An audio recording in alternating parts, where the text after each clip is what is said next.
Omer Xhemaili, njëri ndër kardiokirurgët më të njohur shqiptar,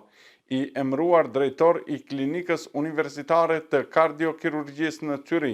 ligjëratën e tij në Fakultetin e Mjekësisë të Universitetit të Shkupit e nisi me fjalët: "Gëzohem që kam rastin të mbaj një ligjëratë në universitetin ku nuk më pranuan për arsye politike." Një pjesë e profesorëve të pranishëm ulën kokën në heshtje. Si Xhemaili, që janë penguar nga sistemi i këtushëm shtetëror por që kanë arritur suksese planetare, fatmirësisht ka shumë shqiptar jashtë vendit, në Evropë, Amerikë e gjëtiu. Ka edhe nga ata që pavarësisht kapaciteteve intelektuale që i kanë pasur për shkak të refuzimit që ua ka bërë sistemi, kanë ngelur në margjinat e shoqërisë, brenda dhe në të shumtën e rasteve jashtë vendit. Prandaj, përtej komponentës së lidhshmërisë sentimentale etnodimensionale me indin shqiptar,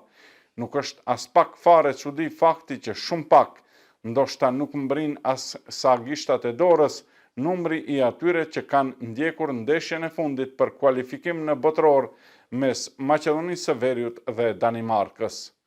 Madje duket jo reale, por një pjesë e madhe gëzohen kur Maqedonia e Veriut pëson disfat në sport, në veçanti në futboll, një lloj hakmarrje me inat ndaj shtetit. Mira e mira shqiptar, i madh dhe i vogël në shtëpitë e tyre, kafene e ambiente tjera publike, përmes ekraneve por edhe në stadiume, kanë ndjekur ballafaqimin mes Shqipërisë dhe Polonisë dhe mes Kosovës e Slovakisë, e sidomos ndeshjen vendimtare për kualifikim në botëror mes Kosovës dhe Turqisë.